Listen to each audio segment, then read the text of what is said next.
Hi, I'm Linda Mal, and welcome to Art This Week. On this week's episode, we visit the Modern, and our interviewer, Rachel Livedalen, speaks with curator Alison Hearst about the exhibition Focus Lorna Simpson.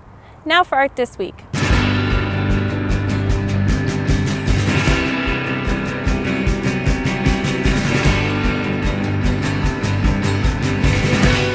Hi, I'm Rachel Livedalen here with Assistant Curator Alison Hearst at the Modern to discuss the exhibition Focus Lorna Simpson. Thank you so much for meeting with us today. Thank you for having me. What types of works are displayed in the exhibition?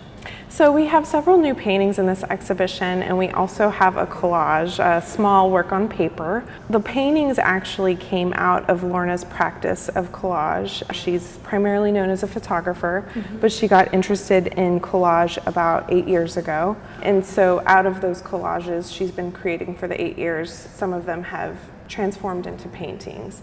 And what you're seeing in this exhibition have come from collages that she did. For example, the collage famous statue is the inspiration for the two largest works in the show. The collage was created in 2013 and the paintings were created this year. So she's, thinking about these collages and spending time with them over the period of, several years. A lot of the themes in this exhibition have to do, they're themes that Lorna Simpson has long explored in her work concerning race and gender and identity. Those themes are carried out throughout her collages as well as her paintings. So in that way, even though she's working in a new medium for her, she's exploring a lot of the same themes. I think something else that's kind of a hallmark of these paintings, as well as her work in general, is that it relies on the photographic image because these are based off of collages. She starts the collages by looking at Ebony magazine from the 60s and 70s. She started with a box of Ebony magazines that her grandmother she had in her studio, and that's kind of what inspired these works. They are themes of race and gender. A lot of it has to do with what it is to be, a woman, an African-American woman in this country right now. This body of work is poetic, but out of the larger body of work that she's created this year, which are all related, she's been dealing with themes of police brutality and things of that nature. So there are hints of that in this show, but it's quite subtle and poetic. But you do see the themes of fire and ice repeated throughout this body of work, and I think that's kind of a unifying theme and can be read in many ways. Speaking of references to ice, especially, the works behind us use imagery of water and ice. Could you discuss that a little further? Absolutely. So for these 4 works in the show, which they're all titled Head on Ice with different sequences of numbers, but for Lorna, so she takes these collages from Ebony magazine. So what you're seeing here is a face from a wig ad in Ebony magazine. And then she's juxtaposed these ice kind of glacier formations that are spiky to replace the hair, and which is interesting since it is a wig ad. She's completely obscuring what this advertisement was originally intending to do by replacing it with ice. And in our conversations about this new body of work, she was really interested. She's had an obsession with ice for quite some time. And I think really the basis of that theme in the show is that it's about endurance. Having this formation of ice on your head is something that would be completely uncomfortable, and she likens it to being in uncomfortable political situations that we're forced to endure, even though they're not necessarily something we would normally feel comfortable in. So about endurance and persistence and having to be in these uncomfortable situations, but hopefully being able to thrive in those situations.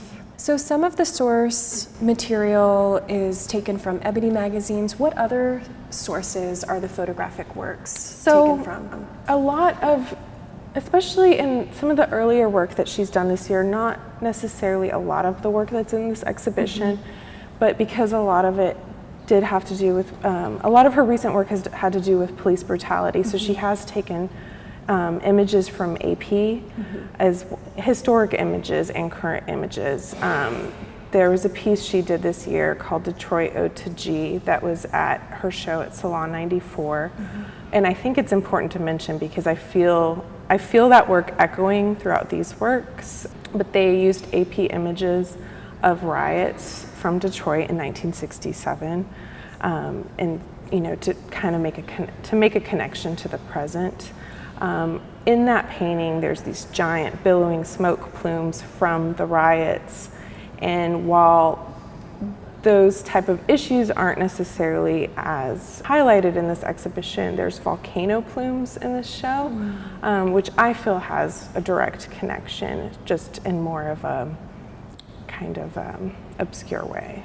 So we discussed the use of appropriated photographic imagery, and then we see a lot of painted marks directly onto the surface that have a stronger immediacy within the making, and they almost appear to be an additional expressive element on top. Can you talk about the ways in which the paint on top of the printed surface alters the work? Yeah, absolutely. Well, Lorna Simpson, she uses India ink, which I think she's really conceptually drawn to because it is primarily used in printing techniques, newspapers, and ways of disseminating information. So conceptually, the use of India ink is interesting.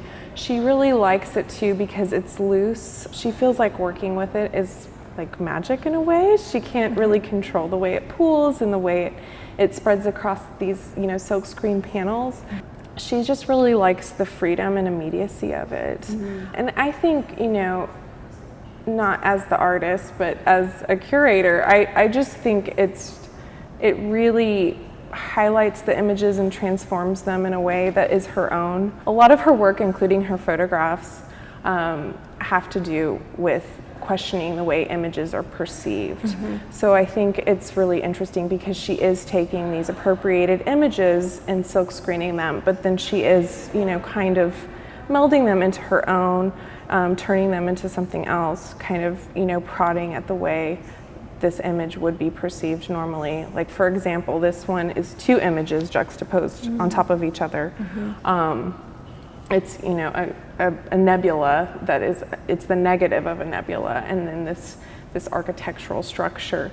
So she's creating these interesting juxtapositions, which I think is her collages are as well. Some of them are kind of surreal, and then kind of adding to that with these painted interventions, and just further obscuring and abstracting the image that we're seeing on the canvas. And how does the larger scale of the works within the exhibition alter how we perceive the image?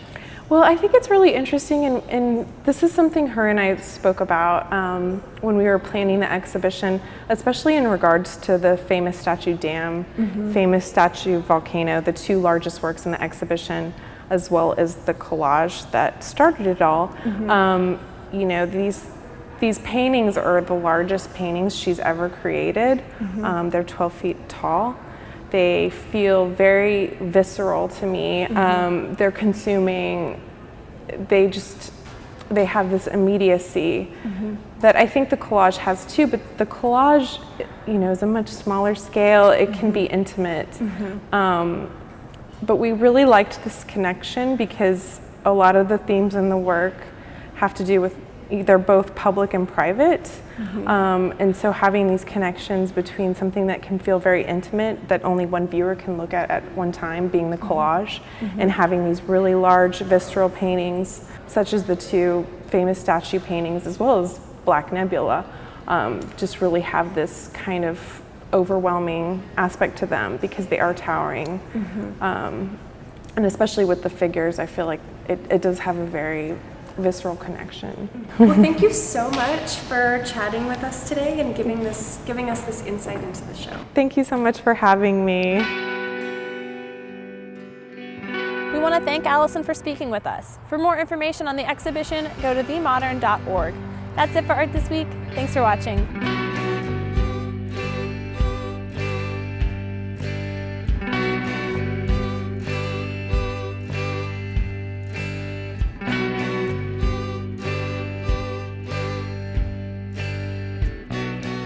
still got your Polaroid.